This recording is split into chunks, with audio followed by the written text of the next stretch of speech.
les bons conseils du bricolage et fini la galère. Pour faire votre moteur à mouvement perpétuel, il vous faudra un ventilateur de PC. Donc impératif de prendre un ventilateur 12 volts avec, voyez, 7 hélices. Vous prenez 7 rondelles métalliques de taille identique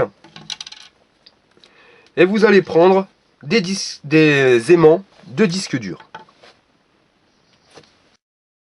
Pour commencer, nous allons venir coller les rondelles métalliques sur l'extérieur des pales. Voyez? Donc il faut absolument, pour éviter de créer un déséquilibre, les coller uniformément. C'est-à-dire que sur la pale, quand vous l'avez collé à cette position, sur les autres pales, il vous faut absolument les coller au même endroit. C'est-à-dire que vous n'allez pas coller une rondelle ici, puis une autre à l'extérieur de la pale ou à l'intérieur. Si elle est au milieu de la pale, toutes les rondelles doivent se trouver au milieu de la pale. Vous prenez un pistolet à colle, que vous aurez fait chauffer au préalable, une petite noix de colle, et vous allez venir, comme je vous l'ai dit, coller votre rondelle. Et vous faites l'opération sur toutes les pales. Donc un petit peu de colle. Arrangez-vous pour pareil, hein, la colle que vous mettez soit uniforme. Pour pas de créer, on va dire, déséquilibre. Après, ça risque de faire un contrepoids.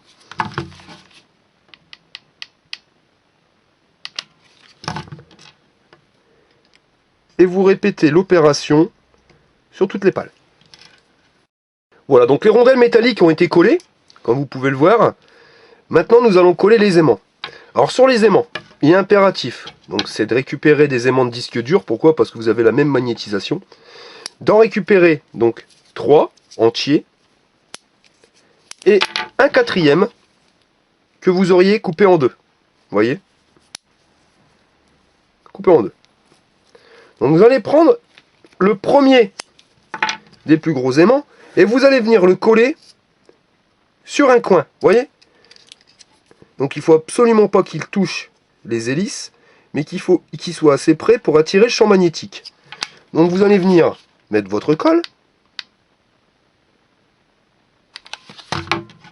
et appliquer votre premier aimant comme ceci sur le ventilateur. Donc veillez bien à ce que ça ne touche pas. Hein. Vous voyez, on commence déjà à voir le mouvement. Ensuite, comme vous pouvez l'observer, c'est pour ça qu'il est impératif d'avoir des ventilateurs à 7 pales, vous allez voir que les pales sont décalées par rapport au coin. Et bien ça va nous servir. Vous allez reprendre un deuxième aimant complet. Vous allez combler de colle dans le deuxième coin. Et vous allez poser votre aimant à l'identique. Vous voyez, on le fait juste dépasser un petit peu. Ça ne touche pas. Là, on commence à voir qu'il manque pas grand chose pour que ça se lance. Donc les deux aimants sont collés, nous allons coller le troisième. Et vous allez voir que quand on commence, vous voyez, quand on commence déjà à remettre 3 aimants, on commence déjà à voir l'effet, on va dire, de mouvement. Donc, même punition, vous prenez votre colle, vous le mettez au coin, et vous superposez votre aimant.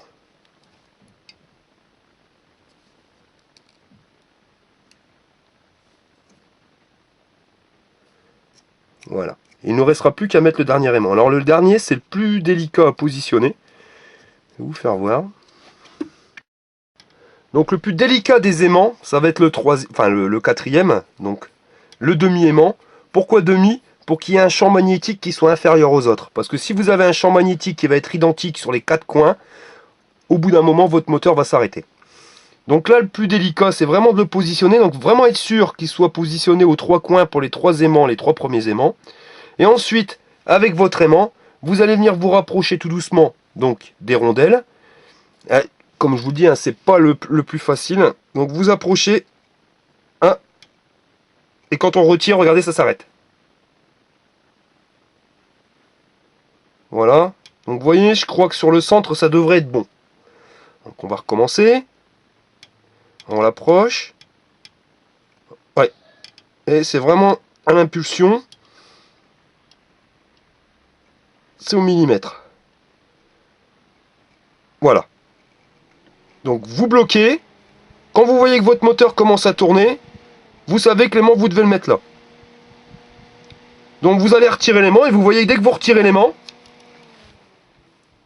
bah, le moteur va avoir tendance à s'arrêter. Alors, je vais venir coller l'aimant. Donc vous positionnez.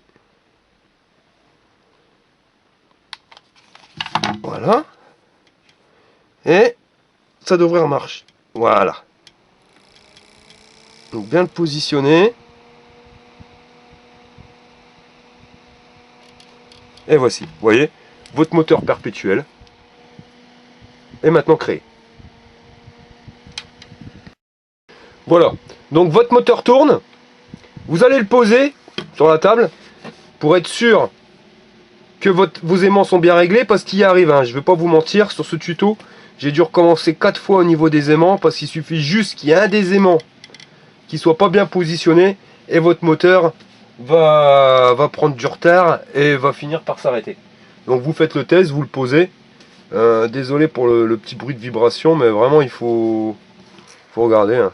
Ouais, c'est bon, ça fonctionne. Donc une fois que vous avez calé les aimants sur votre ventilateur, il vous restera plus qu'à exploiter, on va dire, le courant qui sort de la fiche. Parce que c'est l'effet inverse, c'est-à-dire que si votre moteur tourne, bah, il crée du courant, il devient un générateur. Un moteur où vous injectez du courant, il tourne, c'est un moteur. Quand ce moteur tourne, mais qu'il n'a pas de courant, c'est lui qui va créer son propre champ magnétique et qui va créer le courant. Il devient générateur. Donc pour convertir en 220, parce que n'oubliez pas que on a utilisé un transformateur de 12 volts, enfin un moteur de 12 volts, il va nous falloir un transformateur de 12 volts. À savoir, comme il y a des pertes, moi je préfère utiliser, donc je sais pas si vous voyez hein, sur la vidéo, c'est un transformateur 9 volts, mais impératif, un assez puissant, donc là vous voyez 12 volts ampères, ce qui quand même permet d'avoir une bonne patate. Et en alternatif, c'est impératif. Avant toute chose, avant de le raccorder, là vous avez la prise 220. Donc logiquement vous mettez la prise 220 dans votre réseau, donc dans votre prise électrique, et vous allez convertir du 220 volts en 12 volts de sortie. Enfin, là en l'occurrence 9 volts. Là on va faire l'inverse, c'est-à-dire qu'on va injecter du 12 volts dans le secondaire du transfo, et donc en primaire il va nous sortir tout simplement du 220. Donc avant toute chose, le primaire qui ici va devenir le secondaire, vous allez le couper. Vous coupez le fil. Voilà. Vous allez le dénuder. Faites impérativement ça avant de raccorder votre transformateur. Sinon vous allez vous prendre une châtaigne, il va être sous tension, vous allez vous prendre du 220. Hein. Vous prenez, vous dénudez les fils. Et vous allez venir y raccorder une simple multiprise, une triplette, hein, ce que vous voulez. Ça sera les prises qui vous desserviront du 220. Pour éviter de prendre une châtaigne, vous voyez, vous allez venir visser les dominos directement sur la multiprise, ce qui nous permettra d'isoler le système.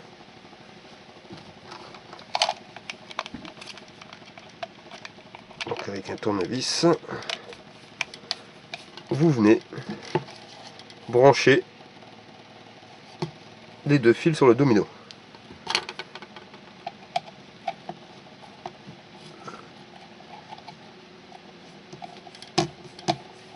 Nous allons nous occuper du primaire. Donc vous allez prendre la sortie, vous allez couper le fil, venir le dénuder.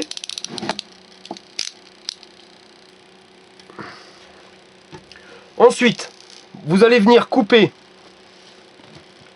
le fil du ventilateur.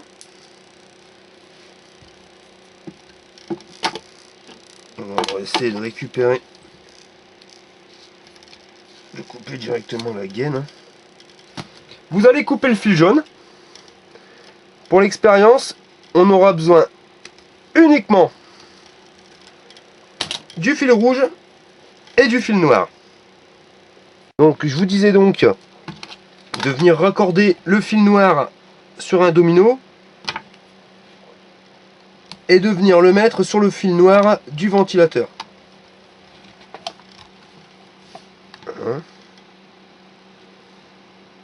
Par contre, n'oubliez pas, il est vraiment impératif d'avoir branché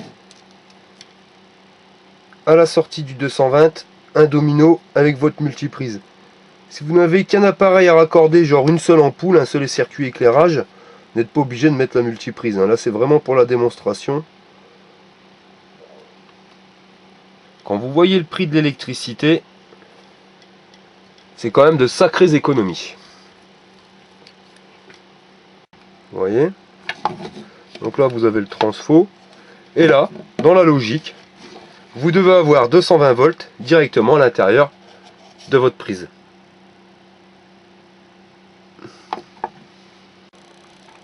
Voilà, vous positionnez le transfo comme ceci. Et nous allons faire le test. Donc nous allons maintenant passer au test de notre machine. Alors, vous allez le voir, nous allons brancher une première ampoule. Donc ampoule que voici. Nous branchons directement donc le fil sur la prise. Voilà. La première ampoule fonctionne. Nous allons raccorder une deuxième ampoule.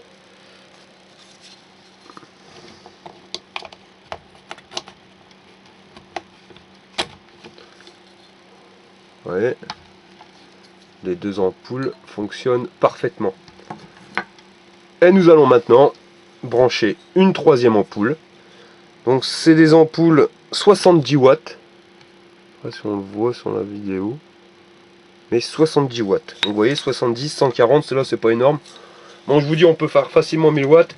Mais oubliez tout ce qui va être appareillage électronique. Là l'électronique, vous risquez d'avoir des soucis.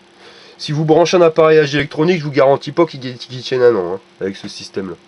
Même si ça pourrait fonctionner, mais il y aura quand même des variations de tension. Et voilà. Nous venons de raccorder 3 ampoules. Vous voyez, très simplement. Aucune triche, aucune. 3 ampoules fonctionnent sur notre système.